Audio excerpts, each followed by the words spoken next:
24 घंटे नहीं हुए हैं एनडी गठबंधन की सरकार बने, नरेंद्र मोदी को प्रधानमंत्री पद की शपथ लिए और भारतीय जनता पार्टी के लोगों के काले कारनामों ने एक बार फिर सिर शर्म से झुका दिया है।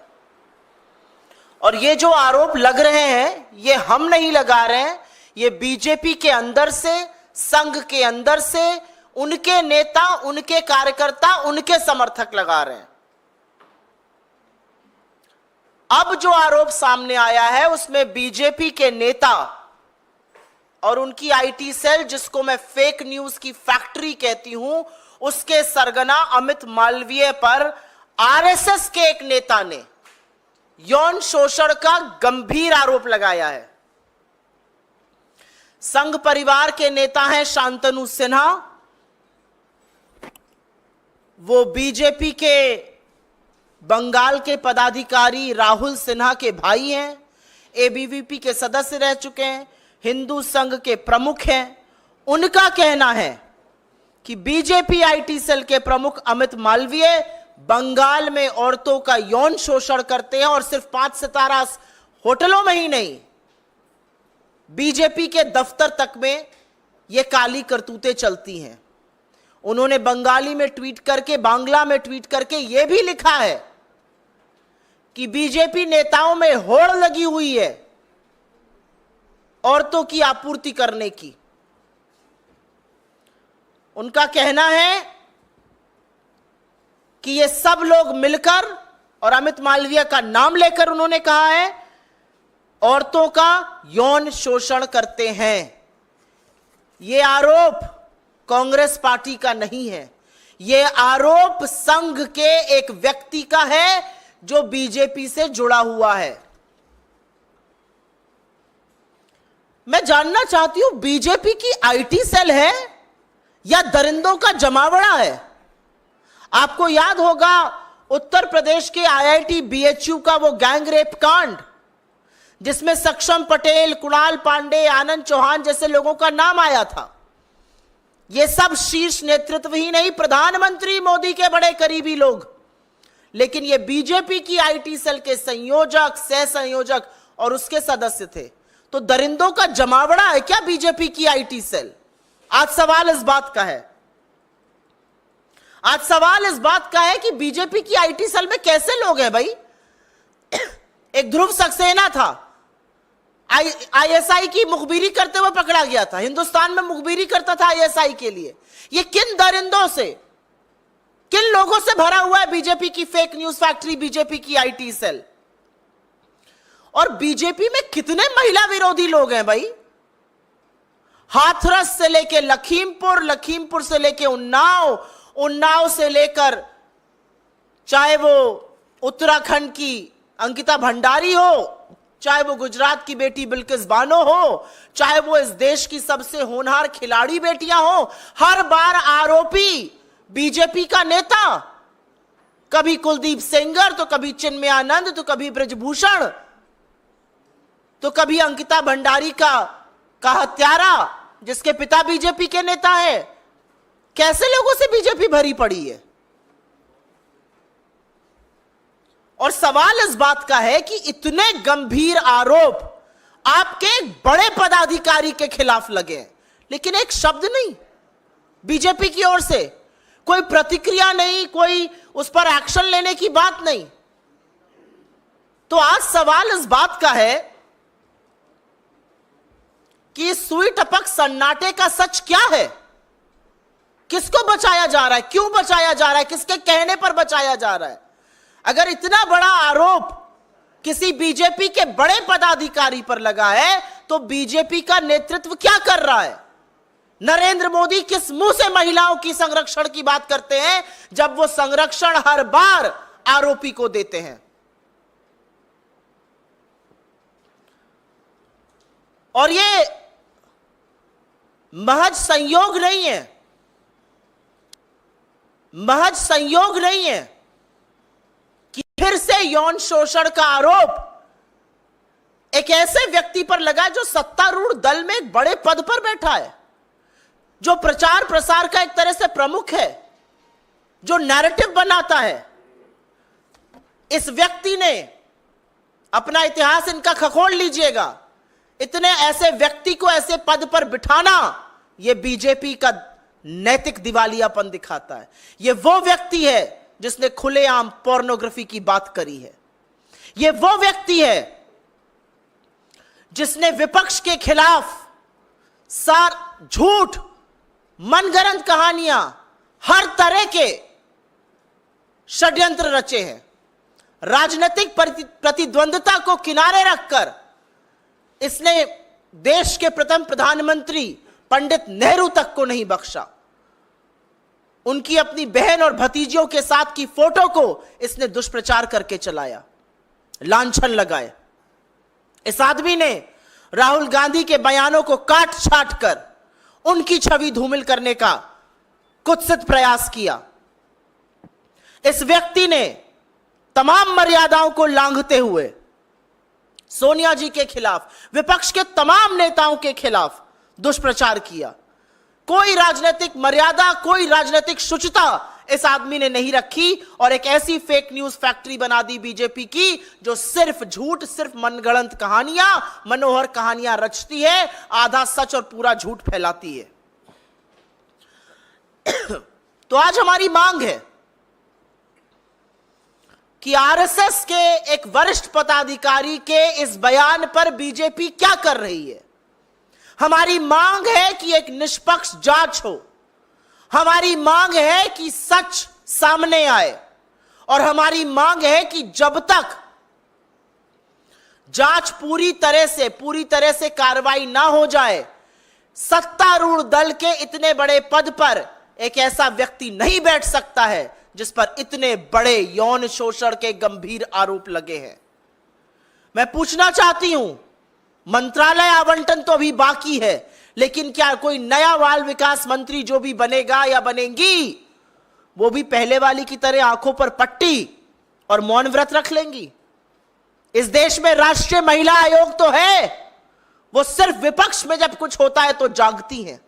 इसका स्वतः संज्ञान नहीं लीजिएगा, नहीं जाइएगा कोलकाता, नहीं कीजिएगा कार्रवाई। आप महिलाओं के संरक्षण, उनके अधिकार, उनके सामर्थ्य, उनके संबल के लिए है, लेकिन आपने सिर्फ गंदी घिनौनी राजनीति की है। आज भी वक्त है, जाग जाइए। मेरा अपना मानना है कि कठोर कदम उठाने चाहिए भारतीय जनता पार्टी को।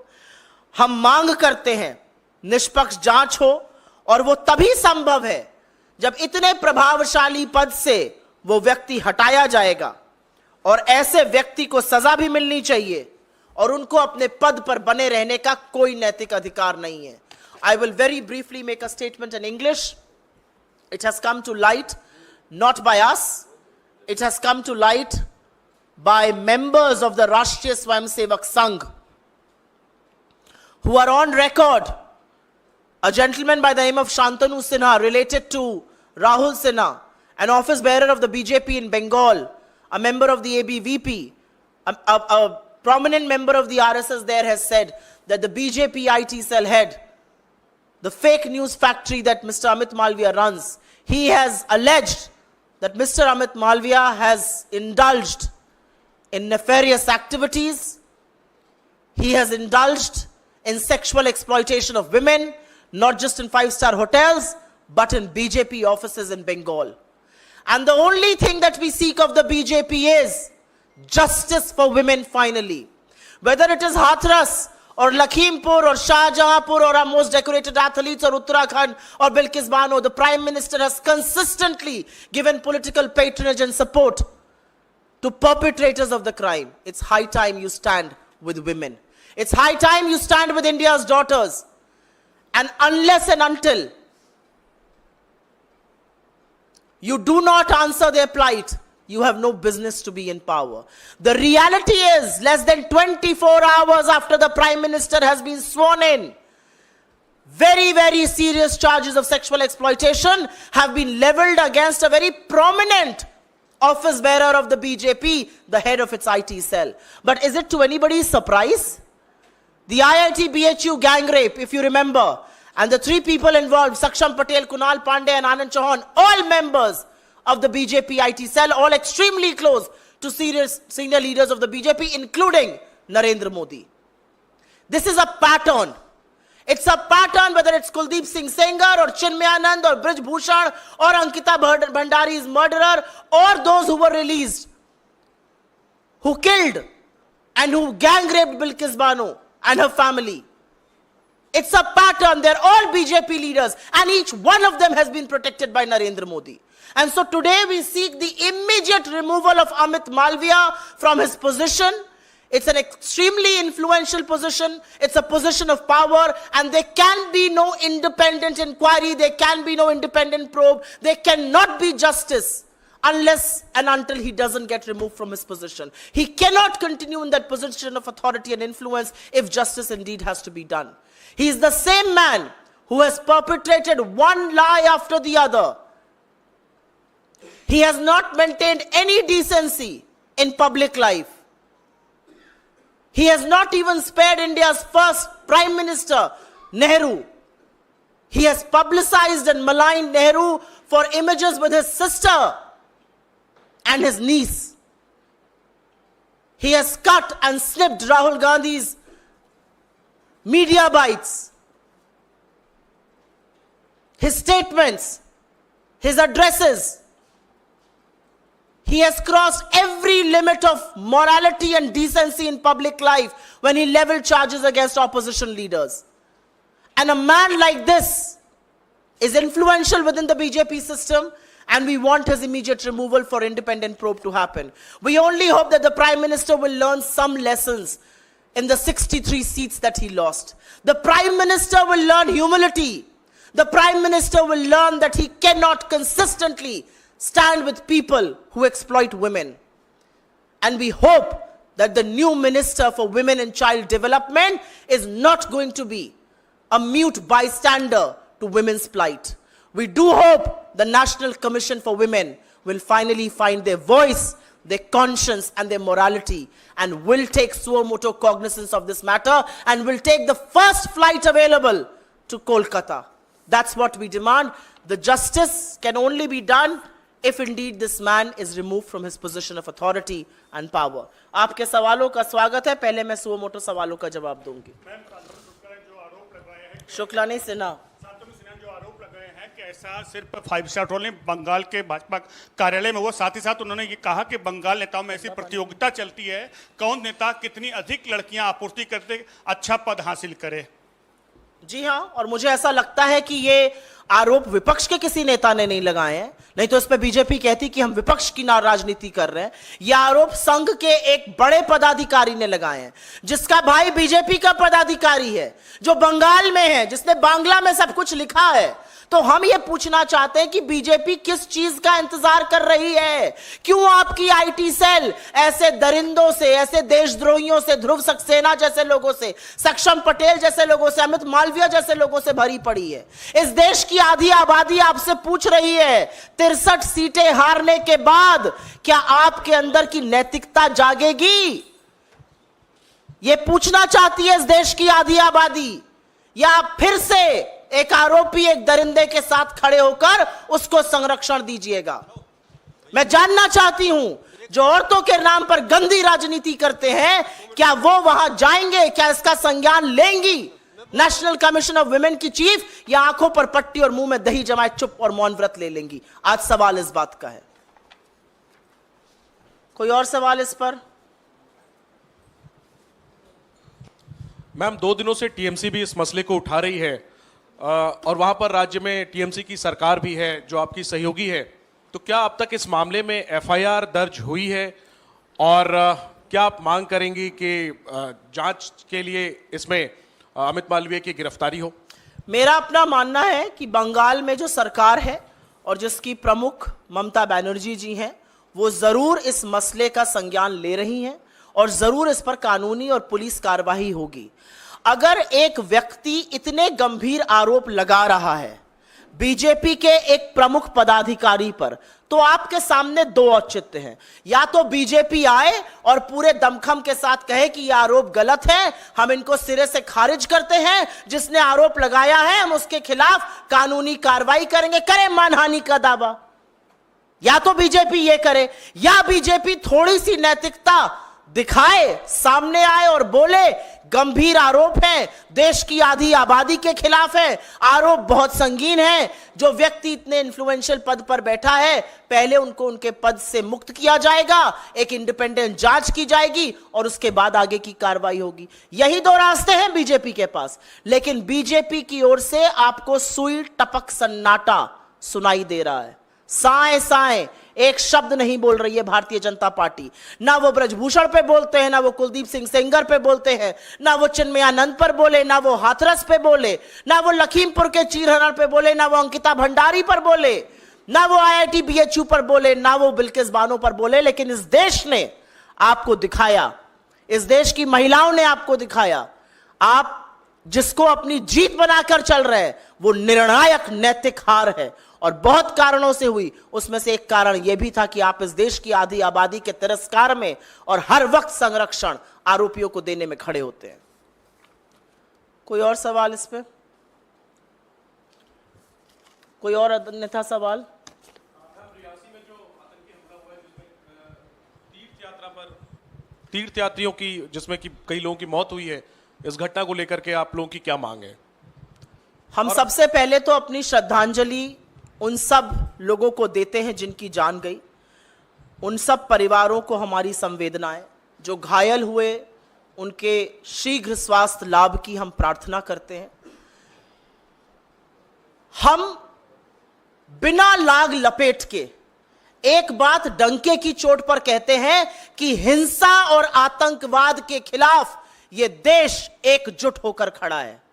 कोई फर्क नहीं पड़ता किसकी सरकार है या नहीं है, लेकिन आतंकवाद के खिलाफ हिंसा की लेश मात्र इस देश में जगह नहीं है, और हम उसकी भर्त्सना करते हैं और उनको कायर बुलाते हैं। श्रद्धालुओं की बस पर हमला करने वाले कायर हैं और कुछ नहीं। लेकिन इस बात की बहुत गहन चिंता है कि बड़े बड़े दावे और डींगे हाँकने वाले आज इस बात का भी जवाब देना पड़ेगा कि क्या है सुरक्षा व्यवस्था जम्मू कश्मीर की। पहले तो घाटी में ऐसी वारदातें होती थी, अब जम्मू में हो रही हैं। तो आज सवाल यह भी पूछा जाएगा कि आपने हिम्मत नहीं दिखाई चुनाव लड़ने में, आप श्रीनगर से भाग गए, आप बारामूला से भाग गए, आप अनंतनाग राजौरी से भाग गए, लेकिन आप अब बताइए कि कानून व्यवस्था इतनी ध्वस्त क्यों है? श्रद्धालुओं की इस निर्मम हत्या का जिम्मेदार कौन है? आज इस बात पर भी सवाल उठेगा। मैम, सुरेश गोपी हैं एकमात्र बीजेपी सांसद केरला से। उन्होंने कल ओथ ली और अब वो कह रहे हैं उनको फिल्मों में काम करना है और कंटिन्यू नहीं करना है मिनिस्टर के तौर पर। कई लोग ये कह रहे हैं ये मॉकरी है मैंडेट का जो मिला है, और बीजेपी ने अपना होमवर्क नहीं किया था उनको उससे पहले। नहीं, ये मॉकरी ऑफ मैंडेट और होमवर्क नहीं करना तो एक बात है, ये तो हम तो शुरू से कह रहे हैं तमाम बैसाखियां हैं, अब बैसाखियां बवाल मचाएंगी। आपने कल सुना अजीत पवार जी को, आपने कल सुना प्रफुल्ल पटेल को, आप सुन रहे हैं अभी श्री गोपी को। अभी तो देखिए आगे आगे क्या होता है। अभी देखिएगा, जो एक मुद्दा प्रधानमंत्री ने निर्लज्जता से जिस पर झूठ बोला पूरे देश पर, टीडीपी उसके साथ मुस्तैदी से खड़ी है। क्या आज नरेंद्र मोदी की हिम्मत है कि वह चंद्रबाबू नायडू को बुलाकर कहे आप मुजरा क्यों कर रहे हैं? है हिम्मत नरेंद्र मोदी के अंदर यह कहने की? क्या विश्वसनीयता है ऐसे प्रधानमंत्री की? क्या नैतिकता है अपने पद पर बने रहने की? 63 सीटें आप हार गए, इस देश ने आपको नकार दिया। अब नाक रगड़ के आप एक तिहाई प्रधानमंत्री बनकर एक अल्पमत इसकी कोalition की सरकार चला रहे हैं। आपने जिस नीतीश के डीएनए पर सवाल उठाया था, आज आप उनके सामने नतमस्तक होके पड़े। तो आज पूछना पड़ेगा ना आपसे। आपका सांसद कहता जी मुझे बनना ही नहीं है, मैं बनना ही नहीं चाहता हूं, मैं तो पिक्चरों में काम करना चाहता हूं। ये इस देश के लोकतंत्र का मखौल है, और इसका सबक जनता अभी और आने वाले दिनों में सिखाएगी। अभी तो जनता ने खड़े होकर सिखाया है सबक। बस आपके अहंकार का अंत होगा, ये जनता ने मैसेज दे दिया है। समझने वाला समझेगा, जो ना समझे वो अनाड़ी है। लेकिन जो खींचतान है वो तो अभी मंत्रालयों को लेकर, पोर्टफोलियो को लेकर, कैबिनेट या एमओएस को लेकर अभी देखिएगा क्या क्या होता है। जो व्यक्ति अपनी मनमर्जी से, जो व्यक्ति तुगलकी फरमानों से, जो तानाशाही से, जो मन में आया माय वे और द हाईवे की सरकार चलाता था, अब उसको सबक सिखाएंगे इनके घटक दल, सबक सिखाएगी इस देश की जनता, सबक सिखाएगा कोalition का धर्म। मोदी जी एक बात नहीं जानते हैं और वो एक बात नहीं कर सकते हैं, वो समन्वय नहीं बना सकते हैं क्योंकि वो लोगों की बात नहीं सुनते हैं। तो देखिएगा इसका क्या हश्र होगा। जी सुप्रिया जी, जो कल की घटना हुई जिस कश्मीर में, जिस पर आप भी सवाल उठा रही हैं, लेकिन ये आतंकी घटना है, लेकिन इसको एक वैसी घटना, सामान्य घटना बताने की कोशिश की गई और ऑफिशियली ट्वीट भी हुआ है पीएमओ से। तो क्या लगता है कि एक आतंकी घटना को छुपाने की कोशिश की गई है? क्योंकि कल मुझे नहीं पता, आपको पता है कि नहीं ये बात।